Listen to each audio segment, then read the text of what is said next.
नमस्कार हाकिम साहब। नमस्ते हजुर, को यहाँ बस्नुहोस् न। भन्नुहोस् हजुर, कहाँदेखि के कति काम ल्याउनु भएको? हाकिम साहब, मेरो सानो काम थियो, जमिनको कागजात मेरो नाममा गर्नु थियो, हुन्छ कि? हुन्छ, त्यो फाइल दिनु न पहिले। हुन्छ, मैले सबै फाइल हेरिसकेँ। यसमा धेरै कुराको चाहिँ कमी छ, करेक्सन गर्नुपर्ने छ। यो सबै भइसकेपछि भोलि तपाईँको काम हुन्छ, भोलि आउनु होला नि त। सर आज हुँदैन, आज मिलाइदिनु न सर, किनकि म धेरै टाढाबाट आएको, मलाई धेरै टाढा जानु छ सर। आज हुन्छ भने जसरी मिलाइदिनु न प्लिज।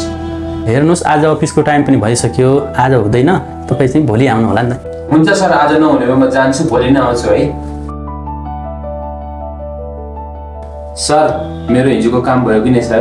ए, कुन फाइल हजुर? त्यो हिजोको यहाँ तल राखेको छु।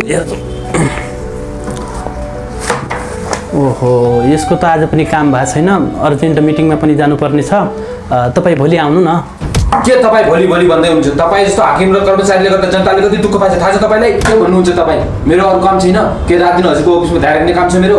हजुरको जस्तो होइन बसी बसी तलब खाने, घुम्ने कुर्सीमा बसेर खाने। हामी गरिब मान्छे खेती किसान गरेर खानुपर्छ। हजुर सरकारको भत्ता लिनुहुन्छ, बुझ्नुभयो कि नै?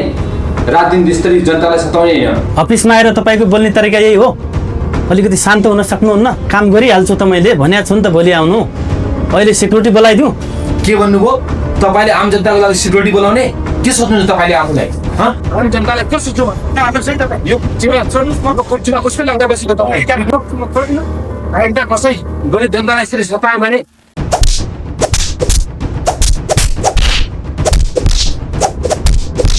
हेर नराम्रो त बुझ्नुभयो? छोड्दिनु न। तपाईँ यस्तो हाते गर्दै दुःखमा आएको बुझ्नु भएको छ? तपाईँले काम गरिहाल्छु छिट्टो गर्नुहोस्, अहिले गर्नुहोस्।